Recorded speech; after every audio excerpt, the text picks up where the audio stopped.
चंद्रशेखर आजाद। धन्यवाद सभापति जी। आज हम संविधान की गौरवशाली यात्रा पे जो 75 साल की बात कर रहे हैं, ये इनका काम है। माइक। धन्यवाद सभापति जी। आगे सर, आगे आगे। आज हम संविधान की गौरवशाली यात्रा पे बात करने के लिए चर्चा कर रहे हैं। कल से ये चर्चा चल रही है सर।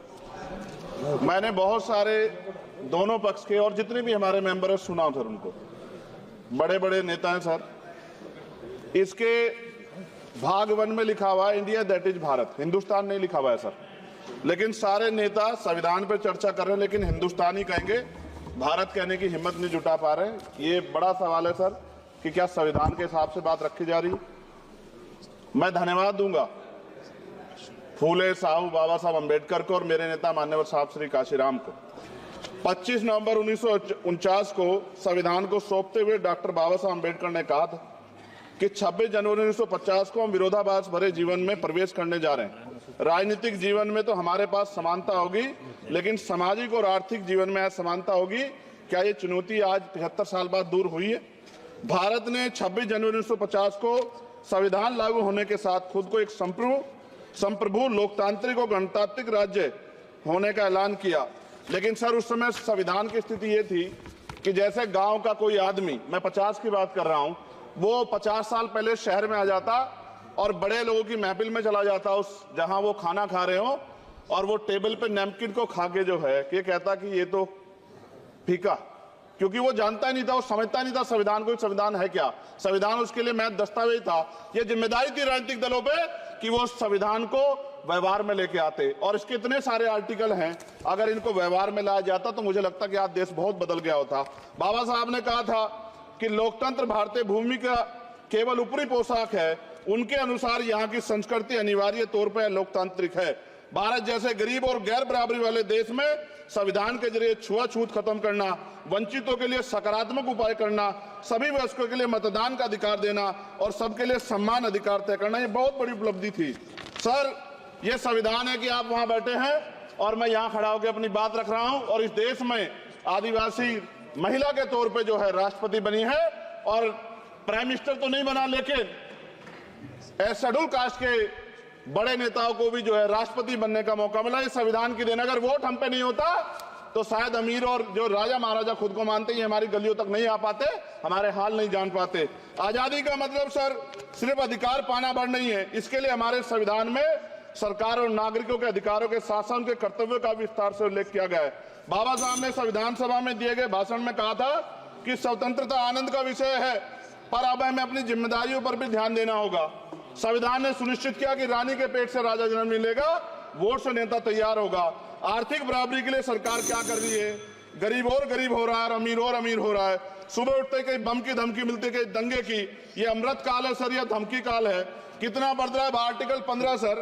भारत में आज भी घोड़ी चढ़नी बंद होती है सर। क्या दलितों को यहाँ भी बोलने का sir?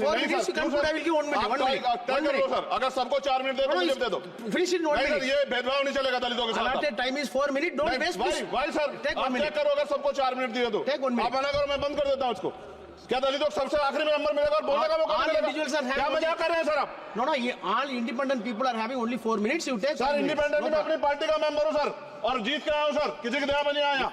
Take 1 minute and finish sir. कल भी बोले तो एक दलीय पार्टी के लोग, आप मौका दो सर। मूछे रखने पर हत्या होती है, महिलाओं पे, छोटे मासूम बच्चों पर रेप हिंसा होती है। एनसीआरबी का डाटा देकर डर लगेगा। यही 1 किलोमीटर में संविधान को जलाया गया, और महाराष्ट्र के परभनी में अभी भी संविधान को नष्ट किया गया, उसकी कॉपी को।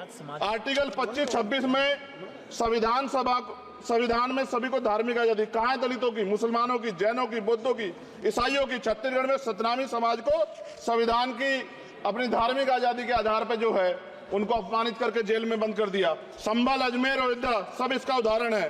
ये सरकार आलोचना डरती है। कितने लोग जेल में बंद है? मिरान हैदर, खालिद सैफी, उमर खालिद खान, सिफा खान, गुलफ्शा फातिमा और आजम खान साहब राजनीतिक विरोध में बंद है। सरकार यहाँ बैठी है, सरकार सामाजिक न्याय की बात करती है। बताए कितने दलित मुख्यमंत्री बना रखे आपने? 13 ज्यादा सरकार स्टेट में सरकार है। कितनी महिला मुख्यमंत्री है? आपकी सरकार ने सुप्रीम कोर्ट के आदेश के बाद रिजर्वेशन प्रमोशन में जारी नहीं किया, और ओबीसी को पॉलिटिकल रिजर्वेशन आप देंगे नहीं देंगे, आप बताने का काम करें। मैं 75 साल की गौरव यात्रा में हम एक सभ्य समाज नहीं बना पाए, इसलिए जाति आधार पर SC ST OBC के बच्चों को प्राइमरी स्कूल से लेकर उच्च संस्थानों में भेदभाव किया जाता है।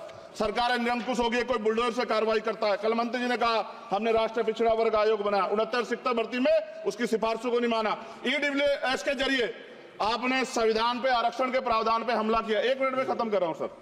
संविधान सर, न्यायपालिका में आर्टिकल 124 ये कहता है सर, ये अधिकार जो है, Sanjay sir ji please conclude sir 1 minute में प्लीज संविधान में न्यायाधीशों की नियुक्ति का अधिकार राष्ट्रपति के द्वारा होना चाहिए, अभी तक नहीं हो रही है। All India judicial service commission कब बनेगा? क्या चंद परिवार ही सर जज बन सकते हैं? और आज हम सर, मैं सरकार से सवाल पूछना चाहता हूं सर, सेवाओं में SC ST OBC वर्ग का कितना प्रतिनिधित्व है?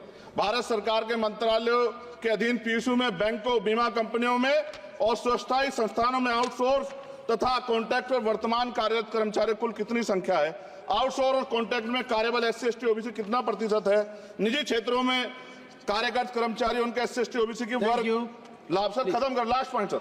सर मैं फिर स्पष्ट तौर पर कह रहा हूं सर, यहां बैठे SC और OBC के मेंबर से कह रहा हूं सर, उनको सामाजिक जिम्मेदारी का ध्यान भी रखना चाहिए। पार्टी के प्रति वफादारी के साथ साथ अपने वर्गों के प्रति ईमानदारी भी रखनी चाहिए। ईमानदारी नहीं होगी तो इन वर्गों का भला नहीं हो सकता, और हमें बहुत सरकारों से उम्मीद नहीं है। बहुत बहुत धन्यवाद सर। Thank you.